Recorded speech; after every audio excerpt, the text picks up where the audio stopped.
The City of Lights offers something for everyone. From shopping to beautiful Beaux-Arts architecture, this city is a magical fairy tale alive in the 21st century. With so much to see and do, it can be a bit overwhelming as to where to start. This is the reason why on our website, we created 30 more videos about the city, including food in Paris, Paris at night, Paris with kids, and more. But for now, let's count down the top 10 attractions that are a can't miss during your visit to this magical city. At number 10, the Pantheon. Located in the Latin Quarter in Paris and a short walk from Jardin de Luxembourg, this one-time church now functions as a secular mausoleum, housing the remains of some of the most distinguished French citizens, including Victor Hugo and Marie Curie. But it's not what's located underneath the Pantheon that's a must-see attraction. The 360-degree panoramic views of the city are some of the best in all of Paris. And with shorter wait times than that of the Eiffel Tower, visiting the Pantheon can save you valuable time if you're on a tight schedule. At number 9 is the Arc de Triomphe. Located at the western end of the famous Champs-Élysées, the Arc de Triomphe is the linchpin of the historical axis which extends from the Louvre to the Arc. Check out our website for more videos about special tours in this area. The Arc de Triomphe is accessible by both the RER train and metro stations, with an exit at Charles de Gaulle Étoile. A lift takes visitors to the top, where you can enjoy a small museum of the Arc, and of course, take in some breathtaking panoramic views of the city. At number 8 is the Tuileries Garden. Located between the Louvre Museum and the Place de la Concorde, this public garden is a great place to take a break and relax after a long walk down the Champs-Élysées or after a long day of visiting the Louvre. It also offers a number of activities for children, giving parents a chance to relax. For more information about visiting Paris with children, check out our special video on our website and learn how visiting Paris doesn't mean having to leave the kids at home. At number 7 is Centre Pompidou, located in the 4th arrondissement of Paris, near Les Halles and the Marais. Centre Pompidou is the largest modern art museum in all of Europe. The Place Georges Pompidou, which is located in the front of the museum, is famous for its street performers, and in the spring, it is home to miniature carnivals featuring a wide variety of bands, caricature, and sketch artists. Just the thing to keep the kids happy after a long visit through the museum. Number 6 is Versailles. While not centrally located in Paris, if you can only fit in one day trip during your visit, make it to the Palace de Versailles. Located 30 minutes outside of Paris via the RER train, Versailles is the most luxurious and historic royal chateau in all of France. Be sure to do your research on the many things to do while at Versailles before you go, as it is so massive that you are sure to miss some hidden treasures if you are not prepared before your trip. For people with a limited time in Paris, you should consider skipping this attraction, as it does eat up a full day of your time when visiting Versailles. Number 5 is Sacré-Cœur. A popular landmark located at the summit of Montmartre, Sacré-Cœur is the highest point in the city, and as a result, offers some of the best views in all of Paris. And the best part is, it's all free. Sacré-Cœur is also a great stop after a long walk through the streets of Paris, where you can enjoy a picnic underneath this incredible church while basking in the panoramic views of Paris. To learn more about Montmartre, check out our website for an exclusive video about this area. Number 4 is Opera. One of the most beautiful buildings in all of Paris, Opera is not a final destination, but rather a quick stop in the 12th arrondissement of Paris, which is better known for the Grand Magasin of Printemps and Galeries Lafayette, two of the most famous shopping centers in all of Paris. What makes Opera such an attractive stop is that it is a nice alternative for those to enjoy the cultural side of Paris while others venture off shopping. Opera is also adjacent to the Paris Story, which is an amazing historical tour through Paris, fully realized in 3D movies and a miniature replica of the entire city. Number 3 is Notre Dame. Probably the most well-known cathedral in the entire world, thanks in large part to Victor Hugo's novel The Hunchback of Notre Dame, is located on the eastern half on the Ile de la Cité along the Seine. Due to its overwhelming popularity, it is best to visit Notre Dame during the week, when lines to visit the top are shorter, and be sure to check out the crypts of Notre Dame, which is an often forgotten treasure of this cathedral.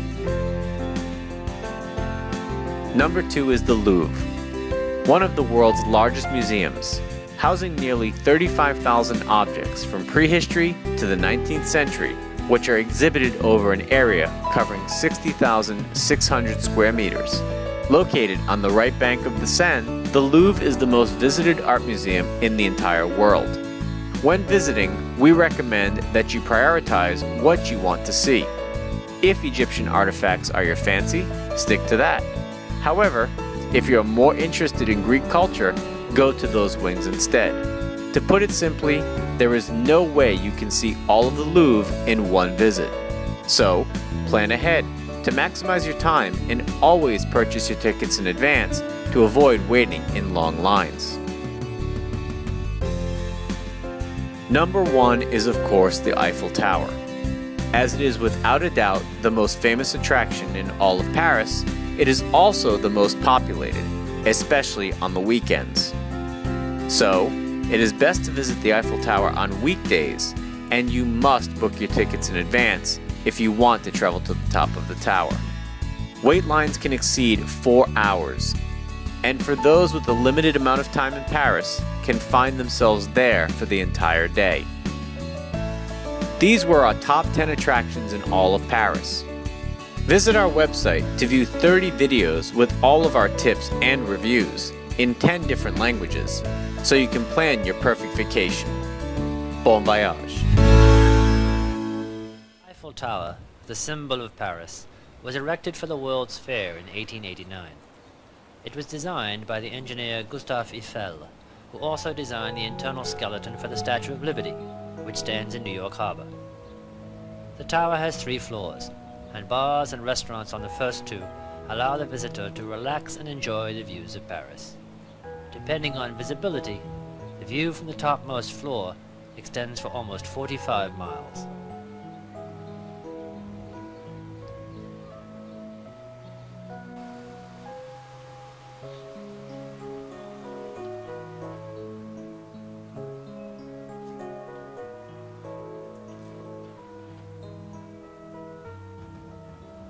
Visitors reach the upper floors of the tower by first traveling up a kind of cog railway, which climbs one of the sloping legs of the tower. From the first floor, high-speed elevators continue the trip to the topmost level.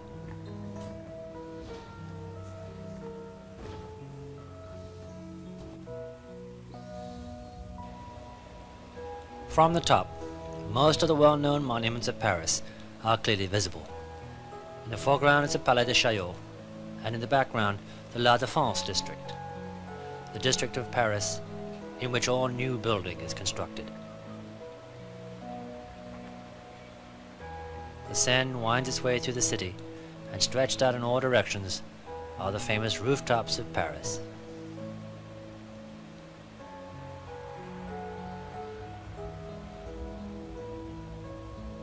In the far distance is the Sacré-Cœur, standing atop the hill of Montmartre.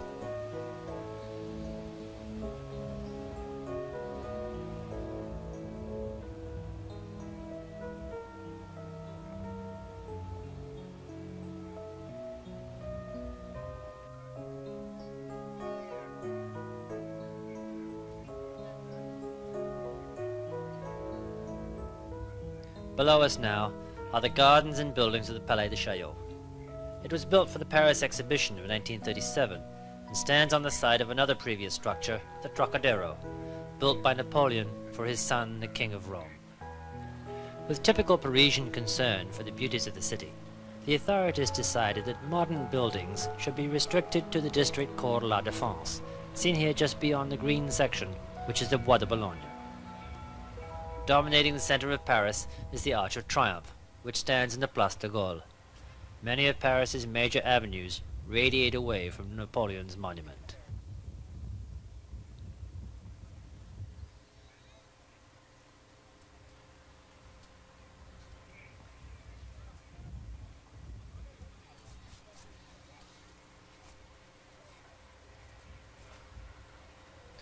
The École Militaire, the French military academy, stands at the end of the panoramic Champ de Mars, or Fields of Mars.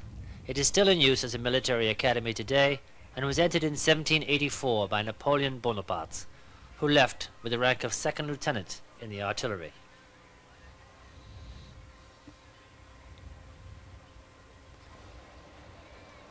The mechanism of the elevators is fascinating, and after a quick ride down to ground level again, we will come face to face with a bust of the builder of the tower, Gustave Eiffel.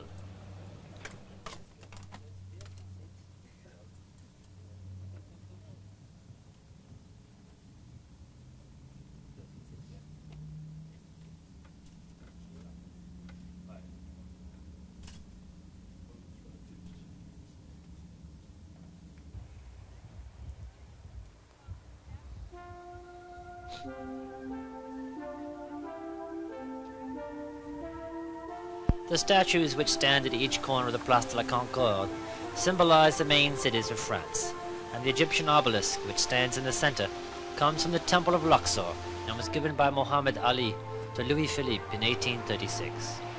Before this, an equestrian statue of King Louis XV had stood on this spot, but it was torn down during the Revolution and replaced with the guillotine.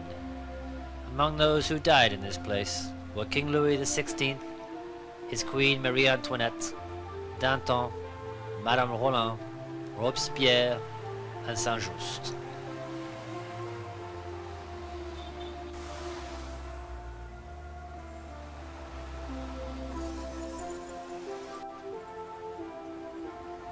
Designed along the lines of the Maison Carrée at Nîmes, the Madeleine was built by order of Napoleon in honor of the Grand Army. In 1814 it became a church and was dedicated to St. Mary Magdalene. On the northern side of the square, the two colonnaded buildings designed by Gabriel today contain the Ministry of the Navy and the Hotel Crillon.